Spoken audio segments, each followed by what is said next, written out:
ওগো শুনছো? আরে কি হলো তোমার? আরে কথা বলছো না কেন? এই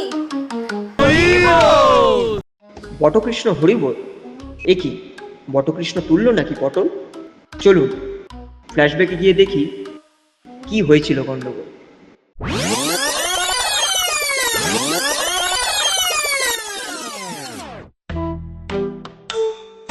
শোনো, আমি দুদিনের জন্য একটু শহরে যাচ্ছি মহাজনের কাছে। তুমি তোমার মতো রান্না বান্না করে নিও।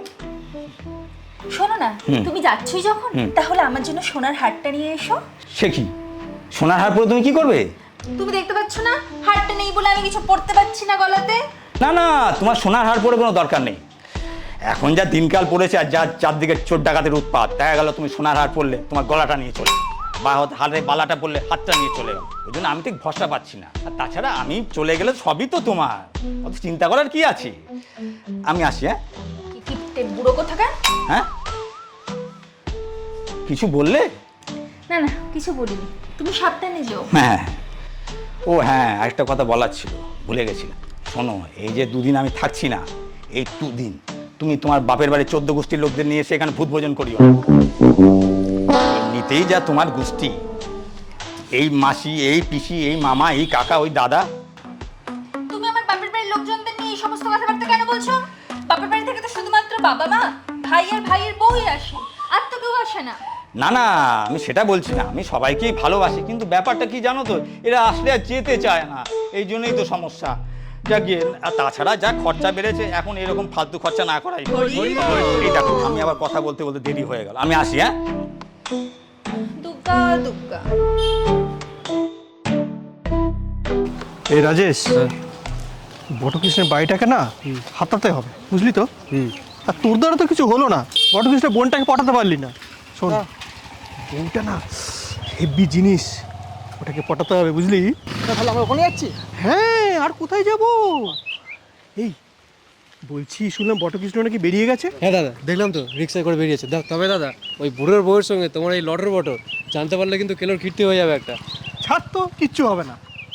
হাম হে না, কুছ নেই হোগা। চল। এই কি, তোমরা এখানে কি মনে করে? তুই তো বললি যে পালিয়ে গেছে। হ্যাঁ হ্যাঁ, নমস্কার দাদা। হ্যাঁ নমস্কার। আপনার বাড়ির দিকে যাচ্ছিলাম। কেন, কিসের কারণে? ঠিক রক্ষাকালী পুজোর সামনে, চাঁদাটা এবার একটু বেশি করে দিন। পুজোর চাঁদা? হ্যাঁ। আজকে যে কার মুখ দেখে উঠেছিলাম, একে তো পকেটে টাকা পয়সা নেই, তার মধ্যে আবার পুজোর চাঁদা। আরে দাদা, আপনারা আমাদের না দেখলে তো কে দেখবে? তোমাদের কি 12 মাস 30 দিনই পুজো লেগে থাকে? কি জানি বাবা। তো এক কাজ করো, এখন তো বিশেষ পকেটের কিছু নেই, তোমরা বরঞ্চ তোমার বৌদির কাছ থেকে নিয়ে নাও। হ্যাঁ, বৌদির কাছ থেকে নিয়ে নেবো। আচ্ছা ঠিক আছে, আমি আসি। হ্যাঁ হ্যাঁ, সাবধানে যাবেন। আচ্ছা, আমরা যাচ্ছি তাহলে। এই তো সুযোগ। দাঁড়াও, তোমাদের পুজোর চাঁদা দেওয়া কত শখ, পুজোর চাঁদা নেবে। হ্যালো, এই যে শোনো, কয়েকটা 2-3টে চ্যাংড়া ব্যাংড়া ছেলে, এরা যাচ্ছে তোমার কাছে কিনা লক্ষাখালির চাঁদা নেবে। আমি বলে দিচ্ছি, তুমি কিন্তু ওদের 11 টাকা বা 21 টাকা বেশি 1 পয়সা চাঁদা দেবে না।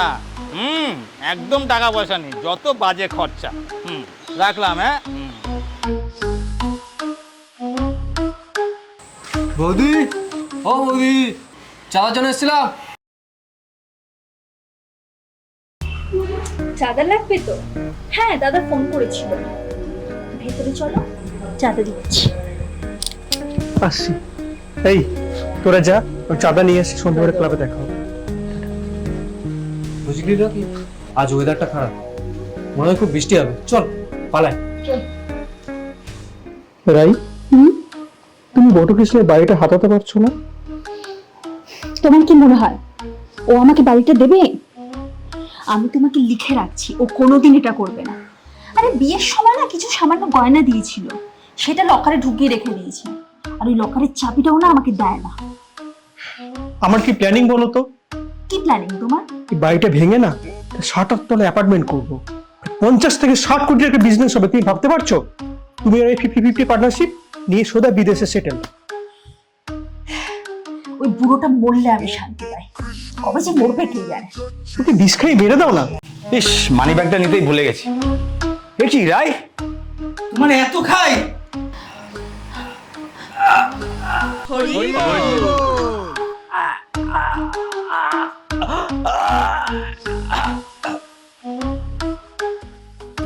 ওগো শুনছো? আরে কি হলো তোমার? কথা বলছো না কেন? আরে কিছু তো বলো। আরে চুপ করে আছো কেন? কথা বলো। সত্যি সত্যি মরে গেল নাকি? গেলেই ভালো। Botto Krishna, শরীর হয়ে গেল ডিস্কো, হরি বল হরি ওগো আমার কি সর্বনাশ হলো গো। ও শোনা, তুমি এত কেঁদো না। কৃষ্ণদার শ্রাদ্ধ আমি বেশ ধুমধাম করে করব, পাড়ার সব লোককে ডেকে খাওয়াবো। আর মেনুতে কি থাকবে জানো? পোলাও, খাসির মাংস, ইলিশ মাছ। প্লিজ একটু চুপ করো না, আমার ভালো লাগছে না এসব শুনতে। প্লিজ তোমাকে হাত জোর করে বলছি, প্লিজ চুপ করো। আমি চুপ করব, তুমি বাড়ির দলিলটা খুঁজে আমার হাতে তুলে দাও, তারপর